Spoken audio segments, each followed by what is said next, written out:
Record করো।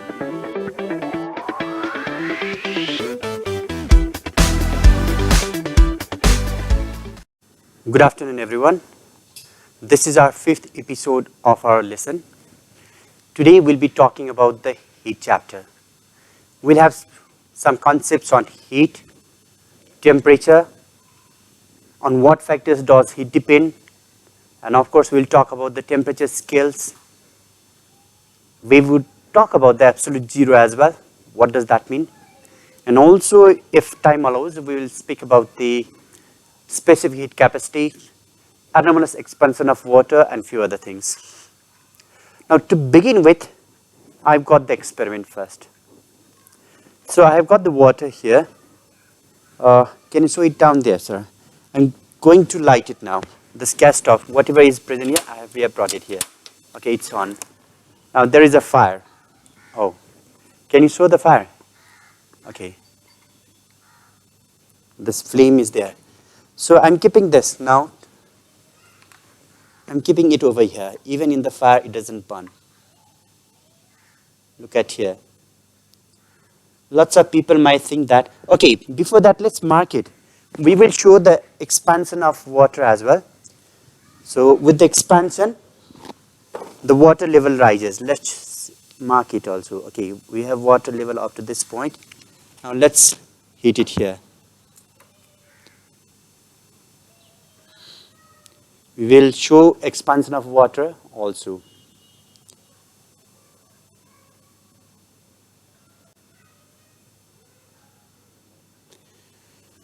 Now the thing is that,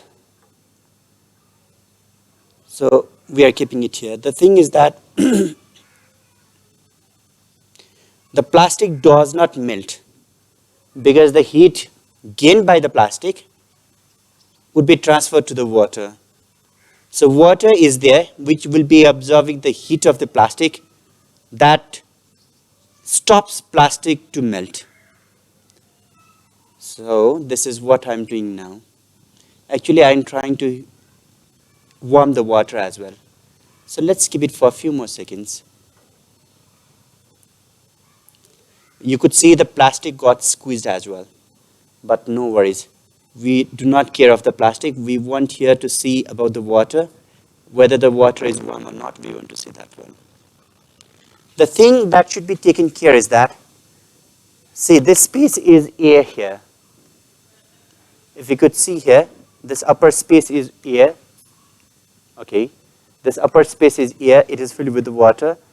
So we should keep this bottle in the flame in such a way that the portion that is in the fire would be covered with the water.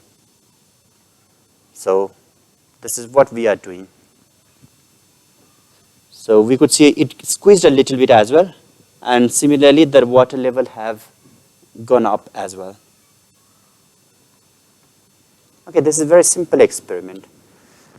The thing is that we can't cover this lid as well. If we cover the lid, water expands on heating, so the volume would be increased. And if we cover the lid, so it may create pressure inside. So we'll be talk about the pressure, about the volume, and about the expansion of the substances by heating in a meanwhile. So now I'm just eating it. Oh, it's difficult to keep on standing like that. Can I leave it for some time now? Shall we go with the other one? Okay, it's okay. I think I'm going to close it now. So at least it is warmer now.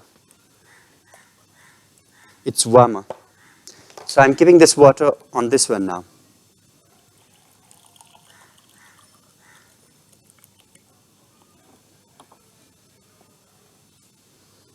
So this is cold water, that's warm water. Now can you close up here? I'm keeping a drop. What would happen? Look at the exchanges of this dissolve. How does it dissolve? Let's look at the differences. Can you make a close look? In which one does it dissolve faster? This is warm one. So if you could see that in warm water, it is dissolving faster. Isn't it? This is the warm water. So compare those two. In warm one, it is dissolving faster. Can you make a closer look, sir? So this is the cold one. and this is the warm one. In this warm one, this blue color is dissolved faster than the cold one. If we could have boiled the water and kept it, then it would have been much more better. But we could not do with the boiled water. We just warmed it here, and we could see that this one dissolved faster than this one. This is the cold one, this is the warm one. So in the warm one, it dissolved faster. Yeah, it's a bit warm. So what is the reason behind this? Today we'll be talking on this one as well. So we could see that in warm water, the distribution, or I mean the dissolving of this blue color became faster than the cold water. What could be the reason? Why? Why does it dissolve faster in the warm water? Or why the color is spread faster in the warm water than the cold water? We'll be talking about that one as well. Next, we'll talk about heat that is converted into energy as well. I told you that when something is heated, now let's be very, take the example of our everyday life. What are the uses of heat? What do we use heat for? We use heat for cooking food, isn't it? Like for example, in the factories, my friends are there who uses the heat to make pustakari. And another friend is there who uses heat to make kulfi. So these are the uses of heat. At house, we use heat for cooking foods. So these are some of the things. And actually, what does heat do? See, when the substances are heated like this, first thing is that it may convert into the steam. So first thing is that the state of matter may change because of the heat. If it is in the solid form, by heating it will convert into the liquid form. If you heat it again, it may convert into the gaseous form. So, and next, volume will change, right? Volume will change. Even color may be changed. Solubility will be changed. Like last time we did some experiment in the hot water, we could dissolve some of the solids very clearly, easily. So that is one of the things. So maybe size, color, solubility, state of the matter, all those will change because of the heat. We won't be talking with all of those things. We are not talking about the uses of the heat as well. Let me do one experiment today. I've got the aluminum foil. Yeah, this is the aluminum foil. I've got a matchstick as well. Okay, what I'm trying to do is, so heat is converted into energy. What I will be doing now. So I'm keeping few matchsticks over here like this, sorry, and one on this side.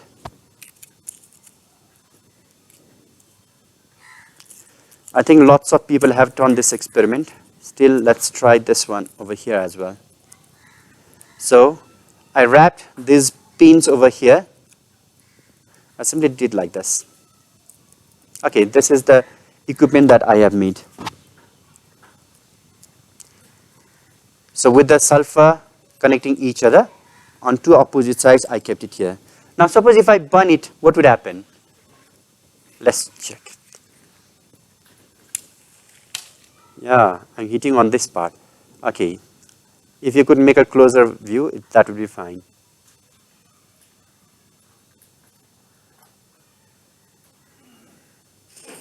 Oh, sorry. This did not go well. Shall I do the next one?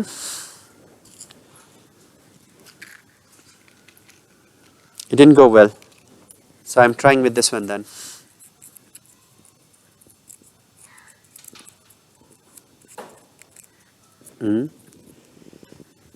Aluminum foil and this matchstick connecting with each other.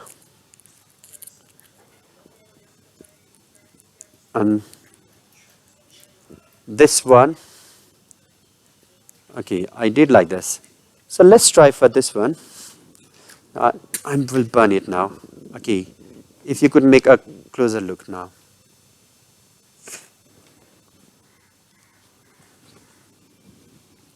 Even this did not work well. Actually, it connected very fast. This should be little. Shall I try one more? It's not working well. You don't need to worry. As I remember, Thomas Alva Edison has mentioned, I have discovered 999 ways that does not work. So I'm telling you, I found two ways that do not work. So this is the third way. So if it doesn't work, then we will leave it.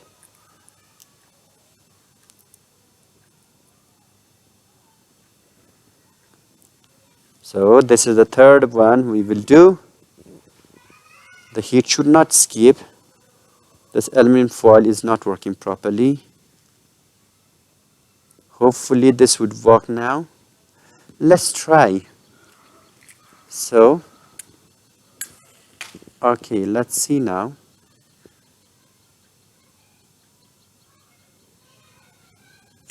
Yes, but it could not escape. Maybe I did it tightly. Anyways, fine. Fine. What I tried to tell you is that, now see, wrapping with this aluminum foil, what I tried to do is that the volume would remain constant. Remember, when you hit the substances, volume increases. But what we did, volume we try to maintain it constant. As a result, the effect is that what is heat? I'll talk in a little bit. As a result, because of that heat generated inside it, that heat will be converted into the kinetic energy, and that matchstick piece would escape away. So that was what the experiment was trying to do. Anyway, now can you connect to the laptop? This is a person. Do you know who is this? This is Lord Kelvin, also known as William Thomas. Kelvin. One of the unit of temperature Kelvin is given from his name, Lord Kelvin. Right? One of the. Okay, let me show you all those 3 units. Can you zoom on this side, sir? So I'll show you those 3 units. We have 3 units of temperature I have written a bit earlier. So these are degree Celsius, degree Fahrenheit, and Kelvin. It's degree, remember. Sometimes when we speak, we simply say temperature is degree only. So it is degree Celsius, degree Fahrenheit. Yesterday, I think for the weight, I told you 1 kg. Actually, weight will not be 1 kg. Weight will be 10 newtons, something like that. But in our normal conversation, for the temperature, we say how much degree is your temperature? So we say 5 degree. Is it 5 degrees Celsius or 5 degrees Fahrenheit or 5 Kelvin? What is it? We do not say it clearly. Or sometimes even for the weight also, we say 5 kg, 20 kg, like that. But in fact, scientifically, we call it, the weight should be in weight. Weight should be in Newton. Okay. Now this is the freezing. So in degree Celsius, it is 0. In boiling point is 100. And in degree Fahrenheit, 32 and 12. So I'm just trying to tell you, how do we convert each other? Suppose if we need degree Celsius or degree Fahrenheit, how to convert each other, I'm going to show you that one as well. If you could show over here. Is it visible? Can I bring to the front? Okay. So it's very simple. If you want to convert one scale into the another. Now see, this is the upper point is 100, lower is 0. So in between there are 100 points. Lower point is 32, upper point is 212. In between, how many points are there? 212 minus 32 is 180. Calibration is 180. In between there are 180 points. So this is Kelvin 273 and 370. In between, how many points are there? Yeah, 100 points are there. So to convert each other, it's very simple. C minus lowest temperature is 0. How many points are there? 100. That will be equal to degree Fahrenheit. What is the lowest one? 32. And how many calibrating points are there? 180. Is equal to, now Kelvin. K minus lowest point is 273. How many points are in between? 100. Now in some books, I could see that instead of 100, this one, it's written like this. Suppose 25, 29, 25. Or you could say C minus 0 is C over 5 is equal to degree F minus 32 over 9. That will be equal to K minus 273 over 5. So that could be converted each into another form in that way. Okay, I'm not going with that part as well. We are not talking about the conversions of each other. We won't be talking about that one as well, right?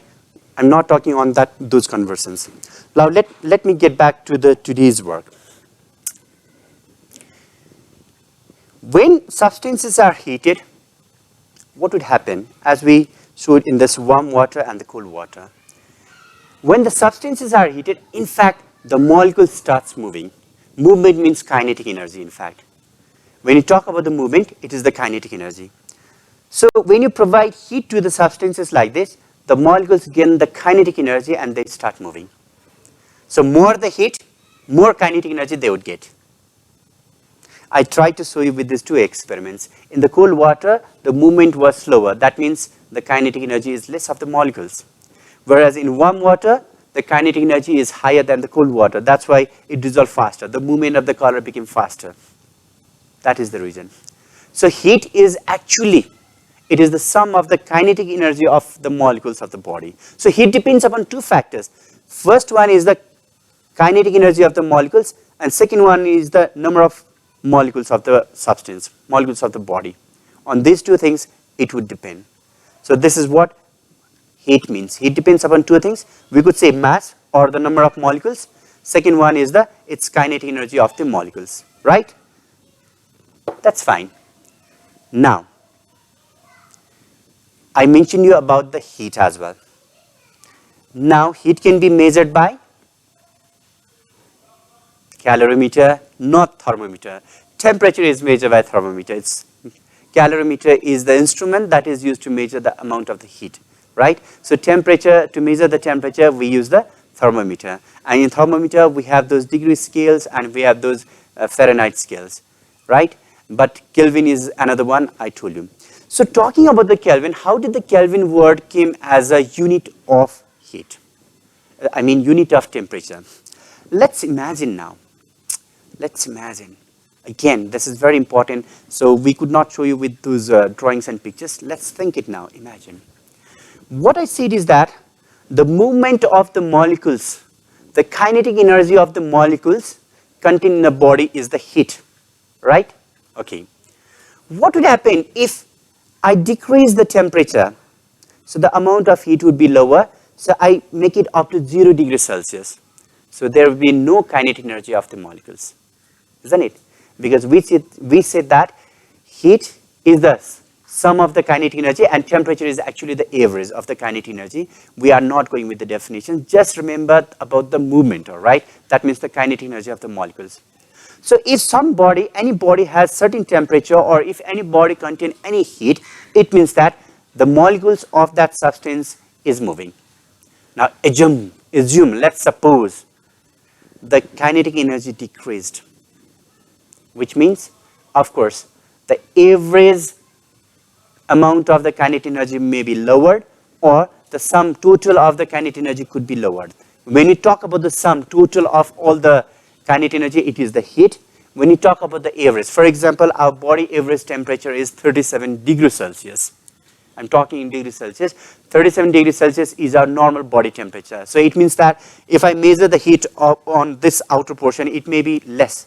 But if we measure, suppose on the armpits or inside the mouth, it would be around 37, right? So average we are talking about, okay? Suppose the temperature of any body is lowered. Suppose of the water, it is lowered. And we made it up to 0 degrees Celsius. Guess what would happen? If we made the temperature of the body 0 degrees Celsius, which means the kinetic energy of the molecules would be, yes, 0. Does it happen? No. So scientists, what they tried is that they tried to lower the temperature of a substance. They tried to lower the temperature of the body. So actually, I showed you in the Kelvin scale as well, the freezing temperature is 273 Kelvin. What scientists did is that they lowered the temperature, again lowered it, and they made it minus 273. Can you believe it? When they made it minus 273, it was like absolute 0. Means there is no energy in the molecules at all. That point is called as the absolute 0. So what it is supposed to be is that the molecules do not move at all when it is the absolute 0. But scientists are not yet able to obtain absolute 0, but at least we could imagine that if all the molecules that is present in the body do not move at all, means they have 0 kinetic energy, it means that that condition would be the absolute 0. But this is, scientists are trying to gain that absolute 0 as well. Okay, So I'm not going with that one now. So next experiment, what I tried to do is that 2 matchsticks, I connected this sulfur together and cover it with a paper or something. Then I burnt it here. The small piece, it went out. It ejected out. Why did it happen? Actually, heat and energy are intimately related, and even that is related with the space or the volume. That is related with thermodynamics. I think I should not talk with that one. Better I can talk with some other else. Now, giving some other examples. In our home, when we have a tea, you put into the cups, isn't it?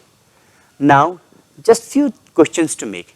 Which one is heated faster when we heat the substances in our house? For example, first the frying pan or the frying pan that is with water.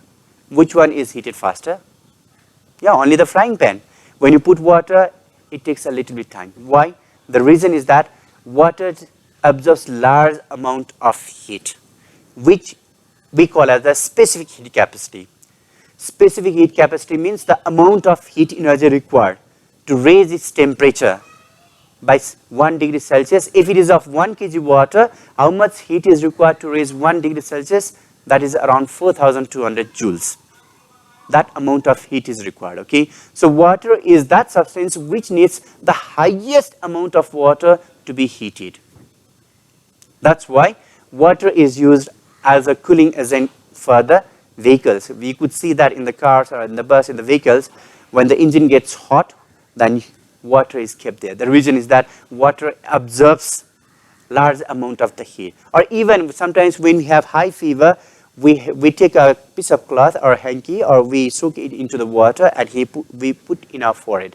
The reason is that water is used as a cooling agent also because it absorbs large amount of heat. The reason is that it has high specific heat capacity.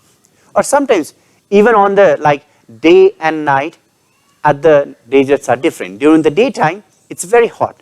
The reason is that sand absorbs heat very quickly, around 900 degrees Celsius. 900 joules of energy is needed to raise the temperature of 1 kg of sand by 1 degree only. Whereas for water, it needs about 4,200. So there is the difference about 4.5 something. So when water is heated, when sand is heated up to 4.5 degrees Celsius, then water may be heated only up to 1 degree Celsius only. So that's the difference. So sand gets heated faster. And the one that gets heated faster will be cooled faster as well. Okay, we won't be talking of all those things. Now, today, I will be talking some other issues as well. This could be the last lesson for science. From next week, we will be having OPT maths, we'll be having Nepali, and even science will be continued. So 5 lessons of science is done. Now we'll have 5 lessons of CMath, 5 lessons of Nepali as well. And after that, even I will continue all those practical equipments and experiments again. Now, finally, before I leave, I want to talk to you a few things. Can you connect me to the laptop? In the first episode, I spoke to you about this one, these 2 pictures. Where I mentioned is that I'm not here to talk about the content because those contents are in the book, contents you can find from the internet. So it's not that whatever in the book, I bring it and I deliver to you on your head. That's not the way. I'm not a postman, I told you. So actually, I will be talking about the concept. This is what I mentioned you. So concept, I think all of those 5 days experiments and all those things that we discussed, I suppose that we developed some of the concept on this science. So we will be talking about the conceptual framework only. I told you on that one. So moreover, I give you another example of the tree also. You may forget the definitions or the units, but once you have the concept, then you will remember that phenomenon for a long time. So concepts are like the roots of a tree. If the roots are strong, those leaves and branches, which are like the contents, that you could develop at any time. We discussed on that one as well. So what are those roots? I told you that those roots means being a self-learner. Those roots means being inquisitive. Those roots means becoming a researcher. Those roots means trying to know more. Those roots means creating a problem and trying to find the solutions. Roots means you can do it attitude. Root means connecting with the people, cooperating, teamwork, initiative, risk taker, all these are the roots. And I suppose that we at least develop these few qualities. And I told you that our main intention is we are not here to speak about the content for the exams that are structured teaching. In the classroom, teacher is there and every time with the chalkboard, not in that way. We are trying to talk about the roots, where you would be familiar with some of the conceptual frameworks. So that is what I intended to do. And you can find the notes in this website also, as we told you, and go on with that one. If you have any queries or if you want to ask anything, email is given over there, neeroje@hotmail.com. Please write the email so that we could answer your queries as well. And if you need any other subjects or any other issues that needs to be discussed, I'm always ready. And since we finished 5 episodes, thank you everyone for being with me. Thank you everyone for listening to me. And we are in YouTube as well. We are in Facebook. Please share the Facebook and please look on the YouTube channel as well that you could find in Lalitpur Papsan. Search Lalitpur Papsan in YouTube or search Lalitpur Papsan page, okay? Lalitpur Papsan page in Facebook. Sorry. Then you can just observe it, share with your friends. And any questions, any queries, do write to us. An email I have given to you, or also you can write in lalitpurpapsan75@gmail.com or Lalitpur Papsan, sorry, it's not Lalitpur Papsan, Papsan Lalitpur, isn't it? It's Papsan Lalitpur75@gmail.com or Papsan Lalitpur77@gmail.com. You can write your comments, feedbacks to us. Next week, we will be having CMATs, Nepali, English, creative lessons, right? Thank you very much. Thank you. Bye-bye.